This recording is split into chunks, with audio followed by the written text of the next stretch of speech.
Hey, thank you for giving me just a few moments to update on June the 7th, Sunday, and Wednesday, June the 10th. Hey, we're coming inside. This is exciting. In 1 John chapter 1, verse 1, 2, and 3, the apostle reminds us of the value of seeing, hearing, and touching as it comes to faith. He begins his epistle by saying that he had seen the Lord, he had heard the Lord, and he had touched the risen Lord.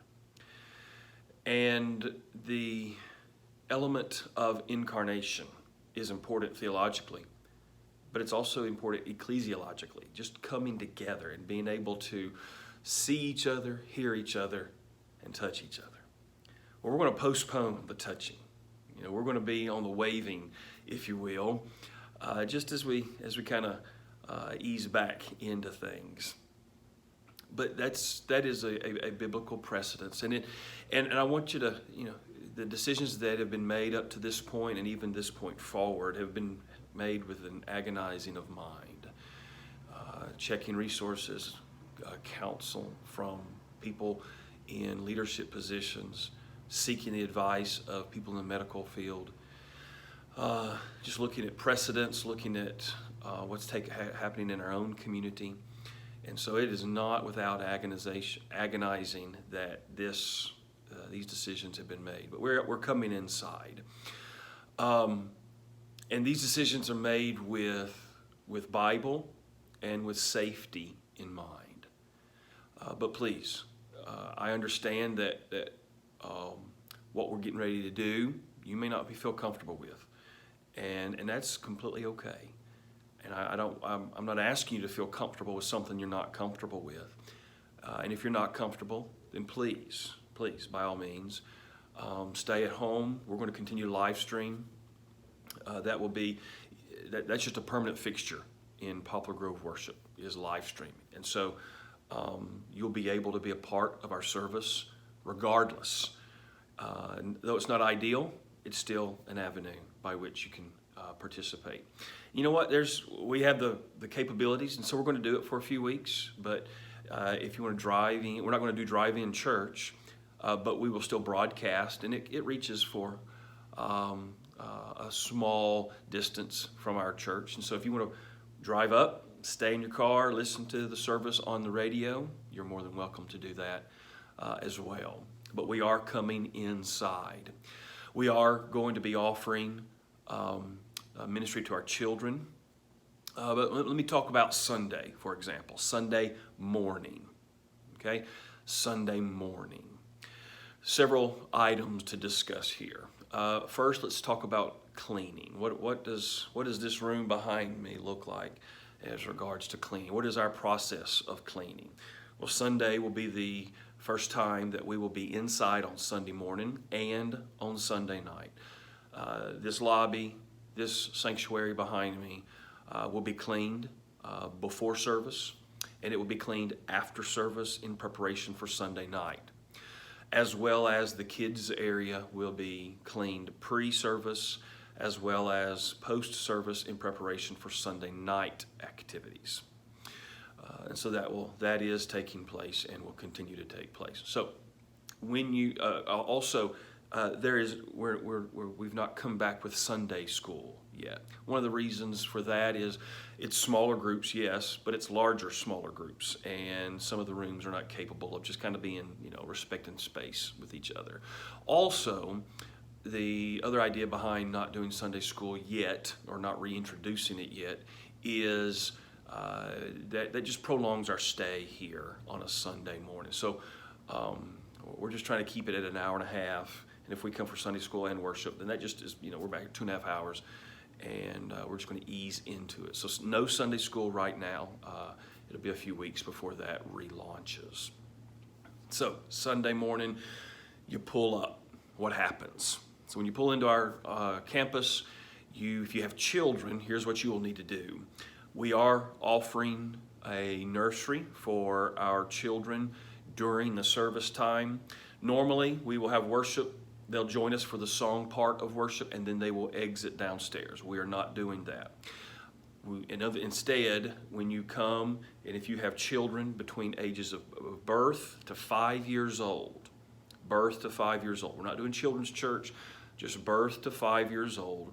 And you don't have to do this. Even if you have children, you're more than welcome to bring them into worship. But if you feel comfortable leaving them, wonderful.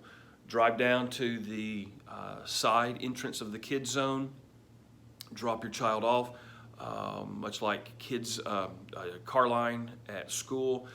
Drop them off, circle back around to the parking lot, come into the double doors under the porch of the sanctuary, and come for worship. As soon as service is over and you leave, then once again drive down, pick up your child, and then you can go home. So that's children ages birth to 5 years of age. Worship inside. So when you come inside, you'll see we have hand sanitizer. Our policy is going to be this. We want to sit with family. We want to respect space, and we want to wash our hands. Sit with your family, respect space, and wash hands. Now, something to keep in mind is a lot of you have already been together. You're with each other outside of church context. You've been together here in church context, and so that's going to influence who you are near and who you are with.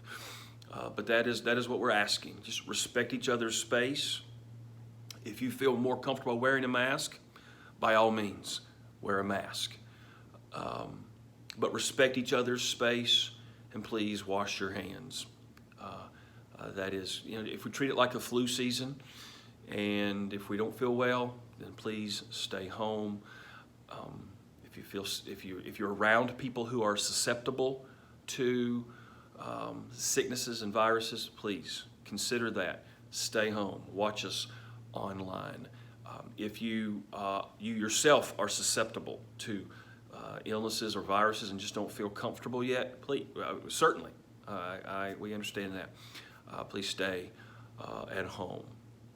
We will not be passing the offering plate. What we will do is when we exit the service at the end, we will have men with offering buckets there, and so you can give your offering as you exit the service. To streamline that and so that the men won't be standing there indefinitely, we're going to release by sections in the sanctuary. And so when you leave, when your section is released, then you can just go and give offering at that time. There'll be one entrance. When you come into the sanctuary, come in the double glass doors. They will be propped open. You can enter, find your seat, worship with us. We will not be doing a choir. We'll have a band. Mark will be up there. And we will worship. When you leave, exit the doors. Restrooms will be open. Water fountains, we will not open those. The posture is wave, respect space, and wash your hands. That's Sunday morning. Okay, that's Sunday morning. Sunday night will be much like the previous Sunday night. If you have children, now this would be a birth to 5th grade. Then once again, pull down to the side of the kids area, drop your child off, come up to the top parking lot. If you are in a D group, then enter into the double glass doors, go to your D group room.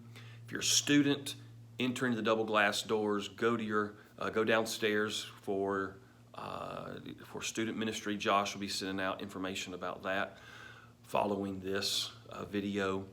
If you're not in a D group, then come into the sanctuary and just respect space and wash your hands, and we'll have worship. That'll be Sunday night, June the 7th. Wednesday will look similar to Sunday night. Once again, birth to 5th grade, we'll go downstairs, drive and drop off, circle back up, Students will be in their student room, come through the cafe, double glass doors, and all adults and refresh, come into the sanctuary, and we will have worship there. So we're going to keep it clean. We're offering our most of our ministries are up and running. Respect each other's space. Wash your hands. If you're at all uncomfortable, I realize this leaves people out, and I'm so sorry. But if you're at all uncomfortable, please stay at home, watch us online, and come back as soon as you can. We look so forward to seeing all of us together as a body of Christ. I love you guys. Thank you so much for just walking through this with us slowly. It's a new day, and God will be honored. As John said, we've seen him, we've heard him, we've touched him. And I look forward to worshiping incarnationally with you on Sunday. God bless.